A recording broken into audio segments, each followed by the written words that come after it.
Closer? Okay. I'm a little North Denver Italian Catholic boy. I was born in 1954. I grew up at 52nd and Zuni, and our family has been here my whole life.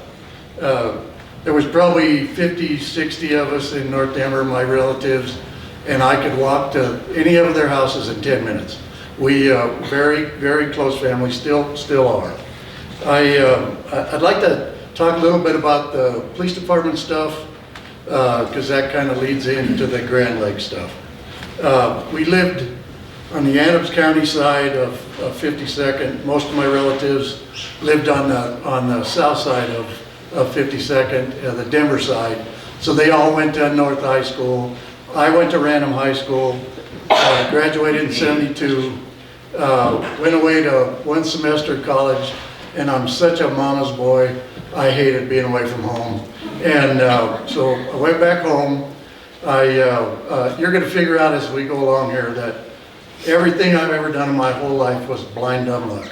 And so I've really never been disappointed in a job, and never disappointed in much, because I just kind of stumbled into things and it all worked out wonderful for me.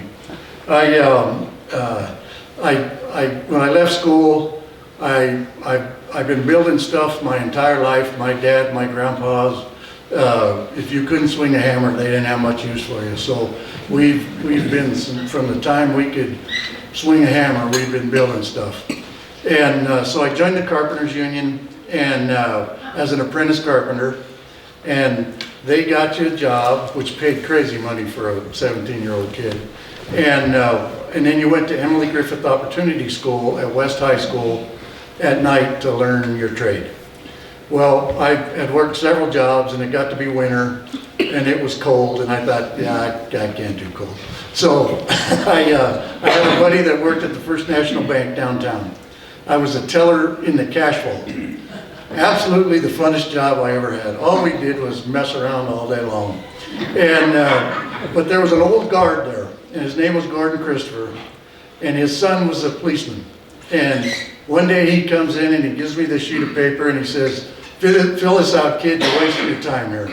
And it was for the Denver Police Cadet Program. So I took the civil service exam, ended up second on the list somehow, and I was hired as a Denver Police Cadet in 1973. As a police cadet, you work in all the different bureaus on the police department. You don't carry a gun, you're not a cop, but you're just kind of that butt boy for the police department. And, but you learn some real important things. Who to stay away from, who to buddy up to, and you learn pretty quick in the real world that everybody has to have guardian angels. So anyway, I entered the police academy in 1975, and my first assignment was in East Denver, in District 2. We went from Broadway to the Yosemite, which was Aurora, Colfax Avenue, East Colfax Avenue, to north to the city limits. It was a horrible place to work. There was 75 policemen on the night shift in District 2. We had 5 points. We had East Colfax. We had many sets of projects, but it was so fun. I can't tell you how much fun I had there. When I was a rookie, they had training officers. There was a class in front of us, so they didn't have one available for me. So there was a lot of guys that would work with rookies. You know, you were kind of... Anyway, this guy named Pat Carver, who walked the 5 Points area, he said, I'll work with him. So my first month, I walked with Pat. I got to tell you a couple cop stories there that won't be. So we got a call down on California Street, brand new kid, probably 2 weeks out of the academy. A guy called, said his mom's crazy. She kicked me out of the house, and she's in there with a knife. So Pat and I go in the house, we're clearing this house, it's dark and scary, and this lady jumps out and stabs me in the back. And I've got a bulletproof vest on, so all it does is tear the shirt. And Pat clubbed her in the head and put her to sleep. But that was kind of my indoctrination into working in District 2. So when I finally got a training officer, and I was working with a guy named Jim Larson, great big, we were wonderful friends, traveled all over the place together. And so my first couple nights I'm working with him, he's driving, they didn't let rookies drive. And he's driving. We pulled his car over, the quintessential pimp ride in East Denver. Cadillac Eldorado, big white walls, you know, you can't even see the driver. Anyway, his name was Tijuana Daly. And he had a guy in the car with him whose name was Stephen Goss. It'll mean something to you in a minute. So we pulled his car over, and you know, the passenger policeman is at the rear of the car, you know, guarding the driver who's talking to the driver. He gets out, and you can hear them yelling at each other, and why'd you stop me, and I'm a man and you's a man, I work every day, you know, one of them deals. And so they get out, they walk around the front of the car, and the guy says, what'd you stop me for? And Jim says, well, you got a headlight out. And we're looking, and both the headlights are there. He takes his flashlight and goes, says, you got a headlight out. And so we get back in the car, and I'm a new guy, I'm afraid to ask any questions, you know, and I said, what was that? He says, that guy in the passenger seat, his name is Stephen Goss, and he killed a guy about 2 months ago, and they're never going to get him for it. And so anyway, we worked together for a long time. A little later, a couple of years later, there was a horrible club called the Jet Set Lounge at 32nd in Quebec, at Colorado Boulevard, and it was a hellhole for drugs and prostitution. And anyway, a policeman named Frank Donlin and I are sitting in an unmarked car, writing down license plate numbers for the drug deals that are going on in the parking lot. And these two guys come out of the door, they're arguing. I see a guy take a gun out of his pocket, puts it right on this guy's forehead and pulls the trigger. Right in front of us. So we jump out, we arrest him with the guy. The guy he shot was Stephen Goss. And I thought, karma. Anyway, I went from District 2 to District 4 for just a month, which was Southwest Denver. And then I transferred to North Denver, and I worked for the next 4 years. I worked a night shift at the bottom of the Colfax Viaduct in the Lincoln Park projects, where I first met my beautiful wife Nancy for 40 years. And she's the sister of a police officer. And she used to tell me, you gotta meet my sister. She's really fun. She works at Keystone. She's athletic. You'll love my sister. Anyway, she came to ride with Bobby, with her sister, and I said, you don't want to ride with them. They don't do nothing. Come ride with us. We're in the projects. It's fun. And so anyway, she rode with us. One of our very first calls, we go into the Lincoln Park projects, and they were like a fort. And you had to go through this tunnel to get into the inner parking of it. We go inside, and it was a family disturbance. Gene and I both get out of the car. You always worked with a partner on the night shift when I was a policeman. And she's sitting in the car. I said, well, are you coming? She says, I can come. I said, well, you'll be safer with us than in this car. And so anyway, one of the very first calls, the bad guy jumps out the window. I chase after him. Gene goes out the front. She's there like this. And I captured the guy. And anyway, we've been together ever since.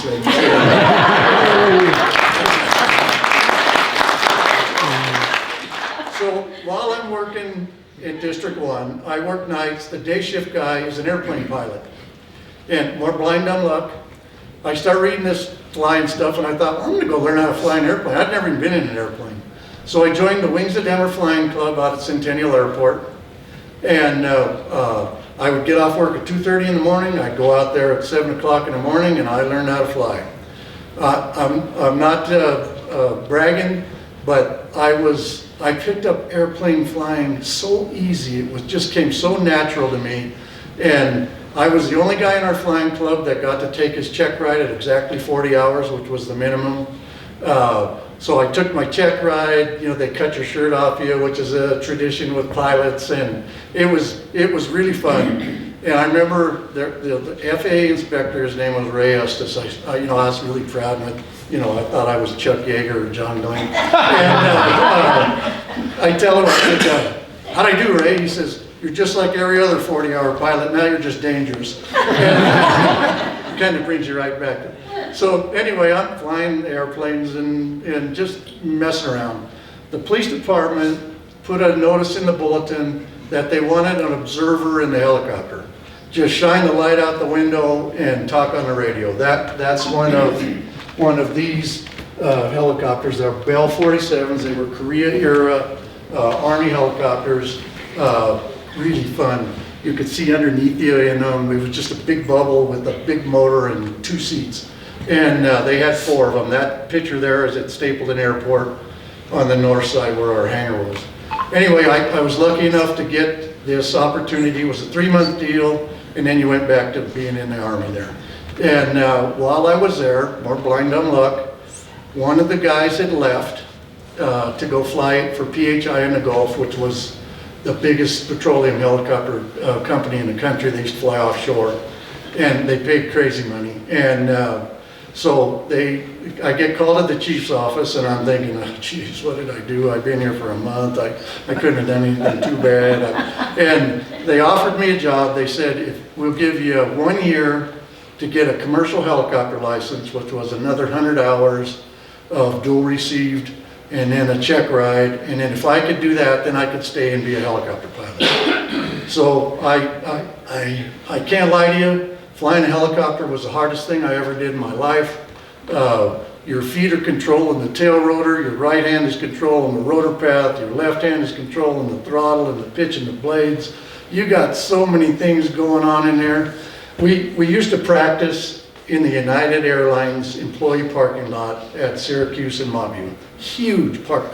Can't even tell you how big this parking lot was.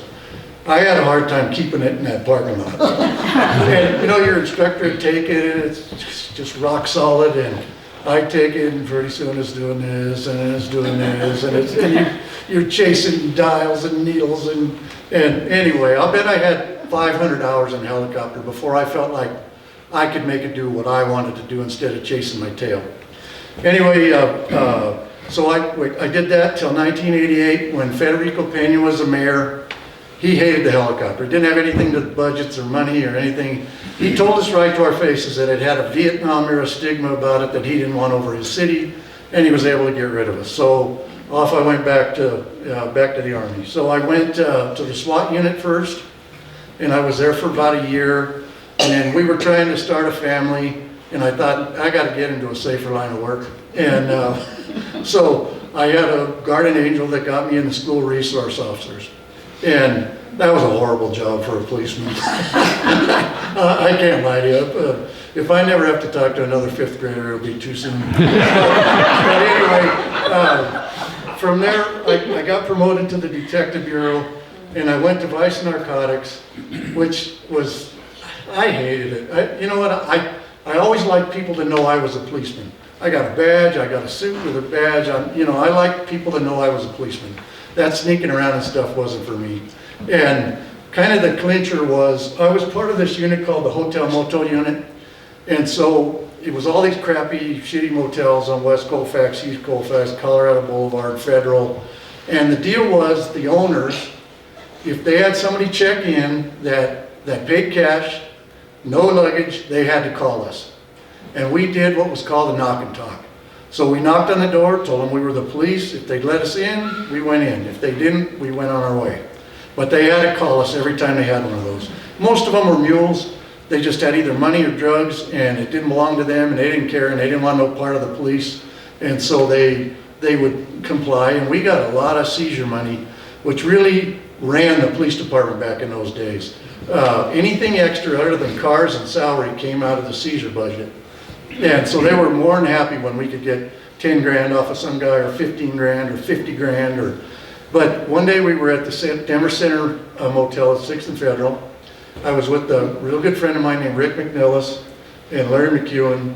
We're doing a knock and talk. No policeman in his right mind ever stands in front of a door when you knock on it. He knocks on the door. Rick's the sergeant. He knocks on the door. Guy shoots through the door without even looking out the door. Hits him in the neck. He's bleeding out right in front of us. We managed to get the bad guy, get him to the hospital. Everything turned out okay. And I thought, I got to get out of here. So I transferred to the Auto Theft Bureau. Well, you can imagine the city of Denver. There was probably 20 detectives in this bureau. And I can't tell you, you'd get 3 new cases a day. And each of us, you know, you can imagine how many cars are stolen in Denver. And, you know, back then they let you chase them. And so we had guys in jail, we had guys in the hospital. And you're trying to do a good job because you're a new detective and you want to do a good job. And I'm looking around and these are mostly older detectives. And this guy at 10 o'clock's doing a crossword puzzle. This guy's calling his buddy to see where he wants to go to lunch. And I'm killing myself. Finally, there's an old black guy named Daryl Headley. And he looks and he goes, "Hey, Jim, did you figure it out yet?" I went, you know, I'm thinking he's going to give me the magic pill, you know, for solving auto theft. I went, "What is it, Daryl?" He says, "It's not your car." It's and so after that, I went to the Assault Bureau, which was, I don't know, you know, people watch TV and they see detectives on TV. The Assault Bureau, we handled every shooting, stabbing where the guy didn't die, beatings, domestic violences. We handled all those cases. There was probably 30 of us there, and all you did all day long was type. We had our own district attorney that was assigned to assaults. So doing a good job there was really hard. And then I had, supposedly it's a good opportunity, the chief called me and I was transferred to internal affairs. And he picked his own people in internal affairs. There's 1,400 Denver policemen, sworn officers, 600 civilians, so that's 2,000 people that, you know, you've got, I mean, I know stuff about people I never ever wanted to know. And I was there until 1996. There was a 2-foot snowstorm. I got to back up a second. While I was in internal affairs, I got hooked up with a guy named Al Verley. If that name sounds familiar to you, he was the KOA and KFOX traffic reporter. And he flew an old black jet Ranger. He'd been in Denver forever. And a little later from that, they put Tony LaMonica in there with us, which was KHOW Sky Spy. And so there was the 3 of us flying traffic in the morning. And so I would fly him around from 6 o'clock in the morning till 8 o'clock. Then I would go to work after that. The chief said, "You can do it, it's fine, but you have to bring a radio with you because if we need you, we're going to call you." And they used to call, the media was more than happy to help the cops out. They thought that was really cool. So that worked out wonderful. And then Denver had one of those 2-foot snowstorms, and Wellington Webb was the mayor. And he said, "Why don't we have a helicopter? Everybody has a helicopter. The city is nobody can get in the city. Why don't we have a helicopter?" So they got a block grant for a helicopter, which is this one right here. That's a Bell 407. Since I was the only guy in the police department that had a turbine rating, I got to fly to Mirabel, Canada, which is above Montreal, pick up that brand new helicopter. It had 2 hours on it. Fly it back to Denver. They put all the police stuff on it, and they're still flying that same helicopter. That picture that you see there, I made the very first touchdown landing at DIA before it actually opened. And so I flew that helicopter. Then in 2001, I had my retirement. You know, I had more than 25 years on. And they called me to KOA one day, and they're meeting with Roger Ogden, the president of Channel 9, and Lee Larson. Anyway, they're offering me Al Verley's job. And so I called Al. I said, "Hey, I just came from this meeting with all these big shots, and I think they're offering me your job." He said, "Oh, no, they're done with me. Go ahead. If you want to take it, take it." So I called Nancy, and it was a day shift, you know, more day stuff. I really didn't know what I was getting into, but it turned out wonderful. I retired from the police department. Within a week, I started doing this. And so we flew for, KOA was the power, because I don't know if you've been in town long enough, Channel 9 had killed a lot of pilots. They had crashed 4 helicopters, killed 3 pilots, and so Gannett wouldn't let them own their own helicopter. They had to be a passenger in KOA's helicopter. So on our helicopter, on that one right there, it said KOA on one side and 9 News on the other. Anyway, we flew that helicopter, the 407, for a long time. And I always had a KOA reporter in there with me, which at that time was Jason Luber. Tony LaMonica was the television reporter in the back seat. And then we always called it getting Tony'd. When they wanted to get younger and prettier, that's what, so Tony was out, and then you know, it was very unfortunate for me, but I got to fly with every hot girl that worked at Channel 9. And I flew with Amelia Earhart for years, Vicki Evans, Tanya Hoffman. It was really fun. And then in 2003, this picture that you see on the ground there, there was a guy at Channel 9, Roger Ogden, and he got him to allow Channel 9. I guess they figured by then I wasn't going to do anything stupid, I was okay. And Channel 9 was then the owner of the helicopter. This is a Eurocopter, kind of like what Flag for Life flies. They're made in France, shipped over to Grand Prairie, Texas, put together, and so they're called American helicopters, but they're made in France.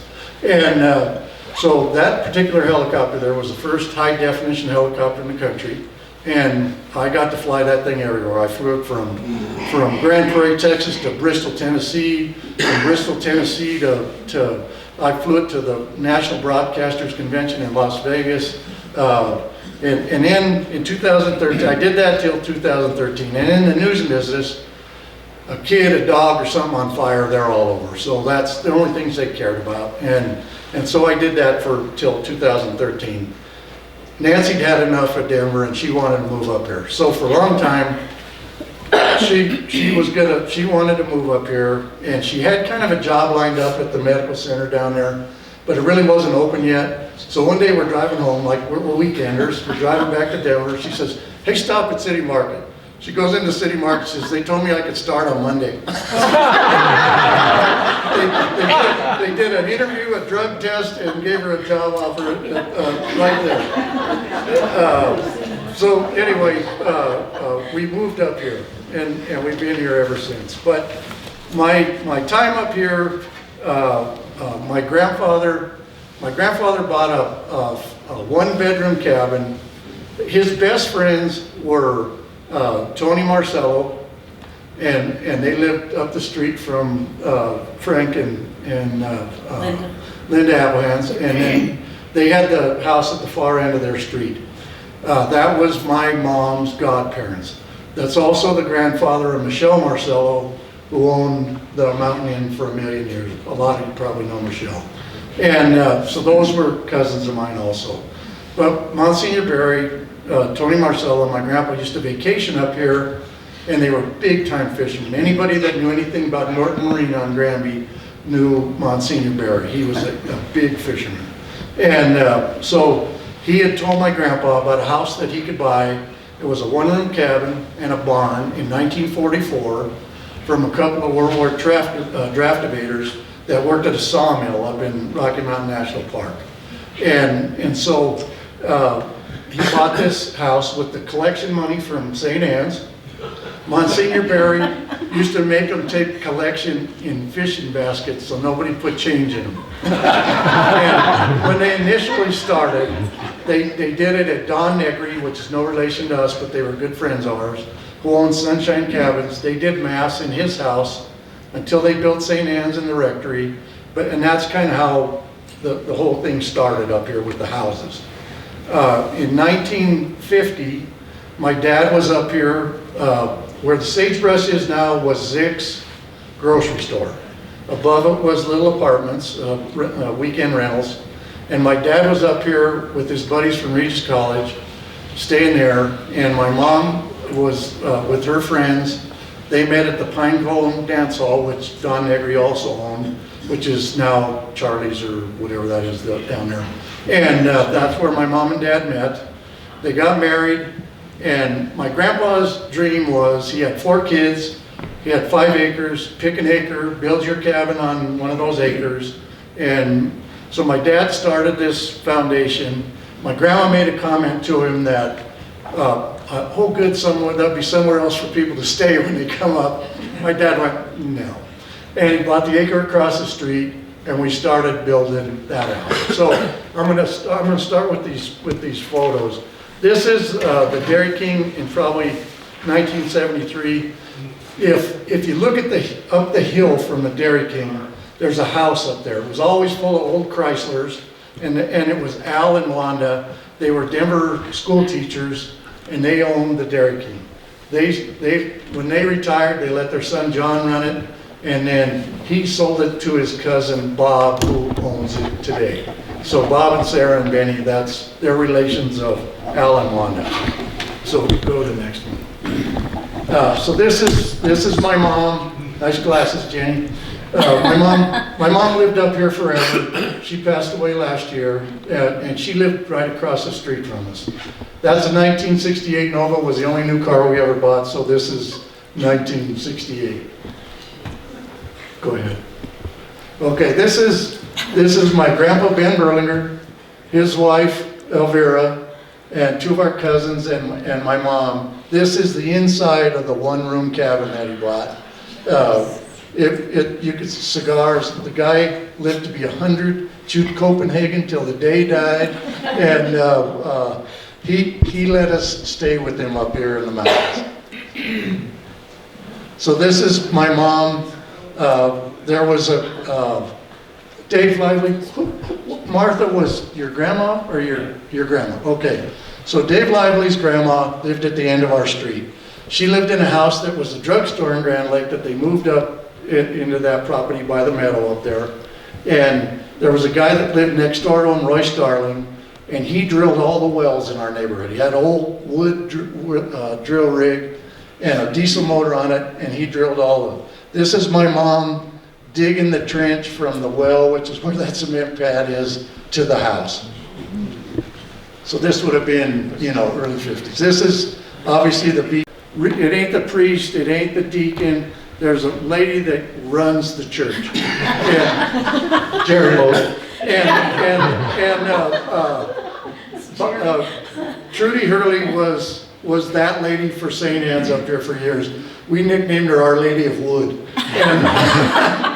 But anyway, when lumber we could afford, we would get a Grand Lake lumber. But that station wagon was filled with wood from the Rio Grande Railroad dump site by our house in North Denver. Our job all week long, if it was wood, we took it. And the kids' job was to pull the nails out of it, and because we had to reuse the nails, straighten the nails, and that's what my dad built this cabin with. Go ahead. So this is the barn that my grandpa's placed in, and that's when they had actually put a pitched roof on that one-room cabin. It's pretty much that way today. Really nothing has changed in there. There's still a deer head in there from the 40s that was in there when my grandpa bought the place.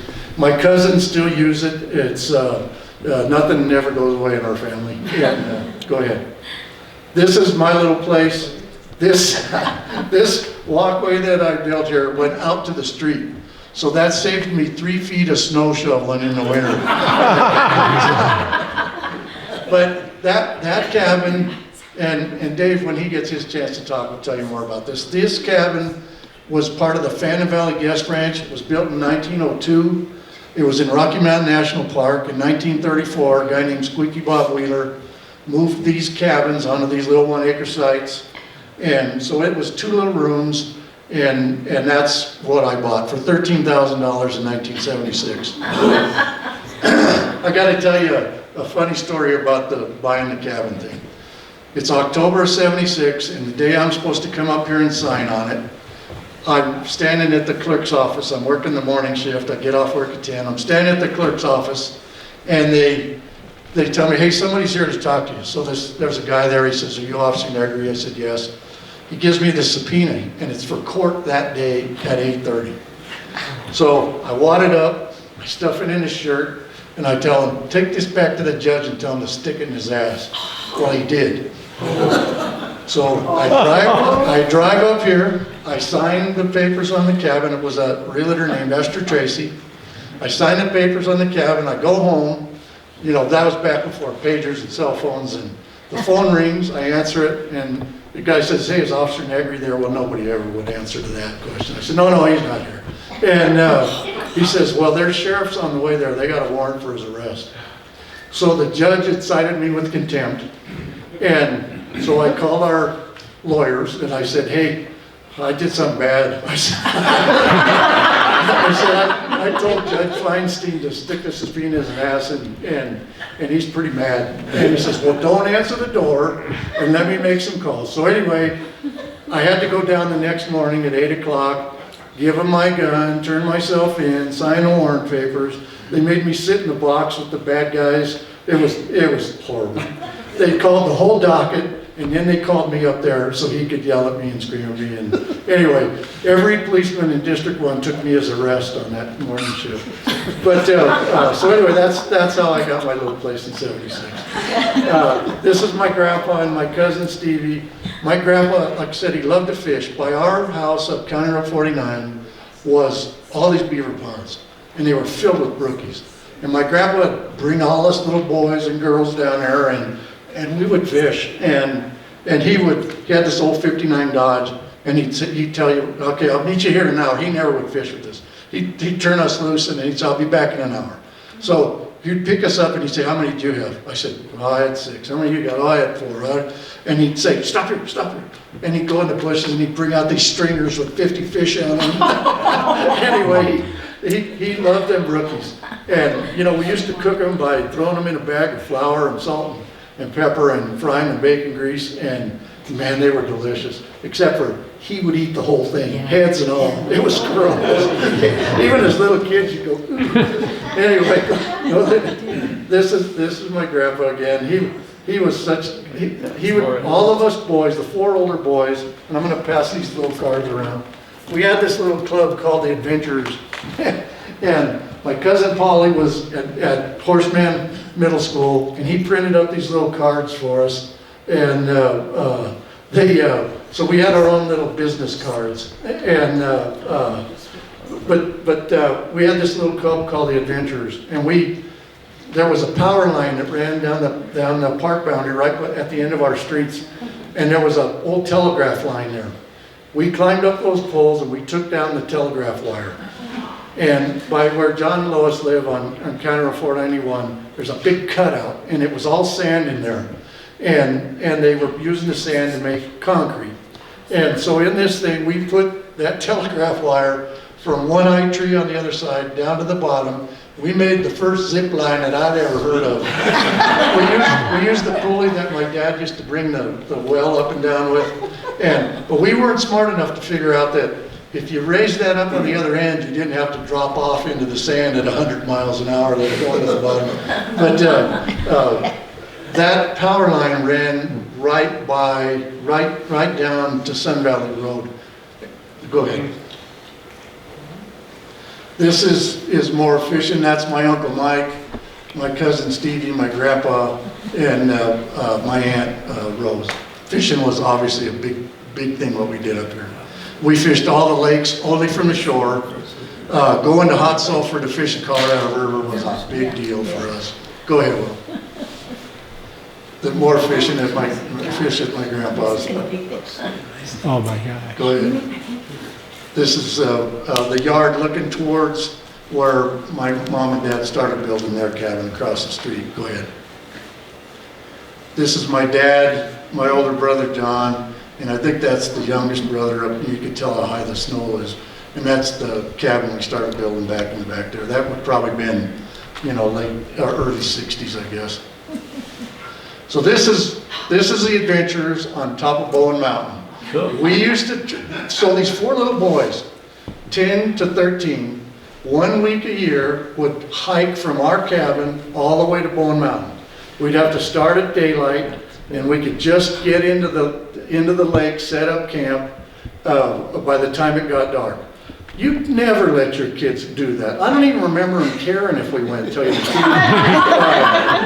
truth. Knives and fire and cooking and so that was us on the top of Bowen Mountain. That's class.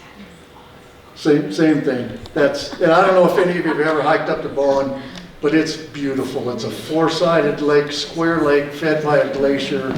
It's a beautiful, beautiful hike. It's burned all the way to Ridgeline now, but that was us going up there. Go ahead. This is my grandma, my Aunt Max, and my grandpa, probably in the early 50s. This is Monsignor Thomas Berry. This is the rectory that used to be at St. Anne's Church down there. They had to tear it down because the bats had invaded it. But that's Monsignor Thomas Berry. He was good friends with Don Negri, who owned everything worth owning in Grand Lake when I was a kid. He owned the Pine Cone, he owned the Sunshine Cabins, he owned the Lariat, and he owned the drugstore, which is, I think that's where Keith Lamore had the gallery, wasn't it? Was that was Bill's Castle. Was it? Oh, okay. So the drugstore is Spirit Light Traders. Oh, okay. Anyway, a guy that ran the drugstore, his name was Jeff Snyder. He had the coolest house that any kid ever thought he could ever see in Grand Lake. When you go, instead of going to Adams Falls, if you go over to the lake, that first big cabin right there on the water was Jeff Snyder's. And man, and they had a pharmacy in there. It was great. This is my mom doing the work and us watching. Go ahead. Oh, we want to study this one a little bit. Yeah. Is that you with the glasses? No, that's my cousin Freddie and my cousin Paulie. Okay. So once a year, they would go to Sombrero Stables, rent a couple of horses, and then they would bring them up to the cabin and we would ride horses. Every night, we would stand by the fence line out there, and the cowboys from Sombrero Stables would run those horses up into Lively's Meadow, and they grazed in there overnight. And we used to love to watch that, as they would run them horses down the street. Go ahead. This is a parade downtown, and it must be in the 50s. That's my Uncle Louie's 59 Chrysler Imperial in the corner there. And I'm sure this is in Main Street. It says Denver Police Auxiliary Band. Kind of ironic, huh? And I can't read the sign in the back there, but go to the next one. This is my grandpa's cabin, and that's like a 58 Dodge that my cousin's grandparents owned. Go ahead. This is the foundation for our cabin. Skinned the logs out by hand, cut the logs out by hand. When they would come up on the weekend, we had to work. During the week, we could dick around as much as we wanted, but on the weekend, we had to build the cabin. Again, this is a teeter-totter that's still up there, and man, we have made some messes out of ourselves on that teeter-totter. Go ahead. This is more beach stuff down there. I don't know, it'd be kind of neat to look at those houses across the lake there to see what's not there now, or what is there now. Go ahead, Mom. This was part of that parade.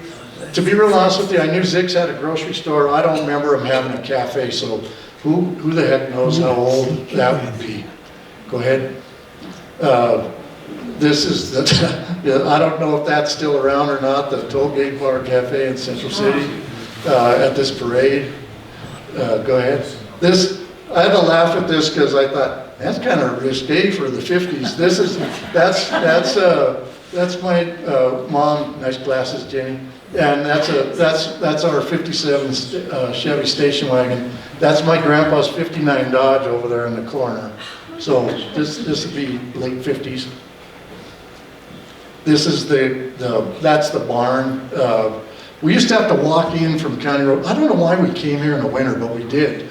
I think we went everywhere my grandma wanted to go. But anyway, that's the little barn where that we made another cabin out of. Go ahead, Will. This is walking in from the street on County Road 49. That's my mom with, who knows, probably maybe me or my brother and my Uncle Louie. Go ahead. This is in front of the steps of the old cabin. This would have been Marlene and her brother Paulie. So this is probably like late 50s, early 60s. This is our house when it was kind of sided and unfinished. This is this is the lodge at Berthoud Pass. They had the first rope tow in the country. My dad and my grandpa were on the very first ski patrol at Berthoud Pass. Go ahead. This is more Lulu City stuff when we were little kids. It's too bad all those things are rotted and are gone, but. And I got to be honest with you, these next two pictures, I don't have a clue where my brother got them. I don't know what that is. Go ahead. Yeah, go again. That's Joey's. No. Oh. Uh-uh. No, they're not. Okay. This is our house, which is in Celtex when we're building it. Go ahead, Will. Same thing. All built by hand, all made everything by hand.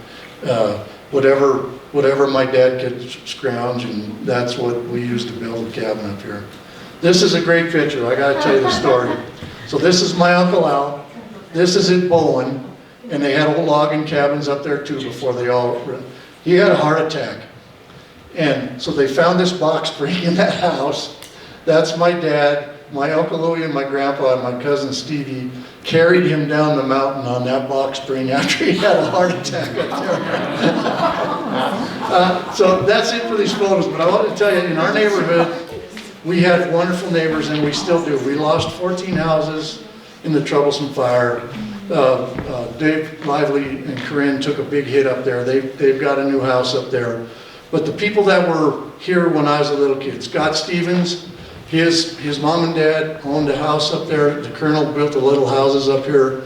Alan Funk's dad was at the other road over there, that from the hardware store. But the people that, in my sphere of people that have been here longer than me, Will's family has, Dave's has, did they come over on the Nina, the Pinta, which one? I did. And so those are all the people in my life. Leo and Grace Martin lived up the street from us. They own the Standard Station here for years, which is the Polish guy that had the motel and the gas station there. That was Grace and Leo Martin's. The guy at the Sunshine Cabins, his name was Davis. Where the new condos are there, he was a fishing buddy of my grandpa's. Don and Hazel Negri, obviously. So anyway, that's my story. I'm sticking to it. This is an Emmy that I won. You don't win anything in the TV business for anything good. That was for 17 hours over the Aurora Theater shooting. I won an Emmy for that. That's a picture of the golf course before the Beatles murdered it. And that's the original 9-hole golf course, which was built in 1964. And there was a guy named Dewey that used to let us ride on his tractor, and he'd take us around when they were doing the fairways. And you could see 9 holes in 1964 was $3. Oh, yeah, wow. So anyway, look at the pictures. Anybody got anything for me? Jimmy, how far out of town of Grand Lake was your cabin? It's right up County Road 49. So if you're going towards Columbine Lake, we are just on the other side of Columbine Lake, and all our roads dead end at the park boundary. So the first big meadow that you see is where all our roads end. Yes, ma'am. I have a question. As you're going through your pictures, you have this huge looking teepee thing. Yeah. Did you make that? Or Yes. Oh, yeah. Yeah. So you were just hanging out making teepee for Yeah, we made more bad stuff, bad decisions. Well, thank you for having me. I appreciate it. Yeah, John. You spent some time with Amelia Earhart. You have some stories with her? Oh, you know what? And where is she now? Well, she's in San Antonio. She's out of the TV business. She has a business where she's a motivational speaker for people. She's not, as everybody knows, she's not related to Amelia Earhart. She is from Tonganoxie, Kansas. She's the hardest working woman I was ever around. She worked 4 or 5 jobs to put herself through CU. She was the overnight reporter at KOA. That's how I first met her. We've been wonderful friends forever. She's great. She revolutionized that helicopter. They used to have a radio reporter in there and a TV reporter in there. When she got in there and got going, she did it all. And so they moved her into the front seat. She shot her own pictures. She did her own Channel 9 stuff, her own KOA stuff. And I'm telling you, sometimes in the morning, there'd be 10 accidents. She never wrote down a thing. She always knew where to go, where to send me, what shot she wanted. She was very good at her job, very good at her job. What's she doing now? She's a motivational speaker in San Antonio. She goes to companies and yaks. Anybody else? Thank you for having me.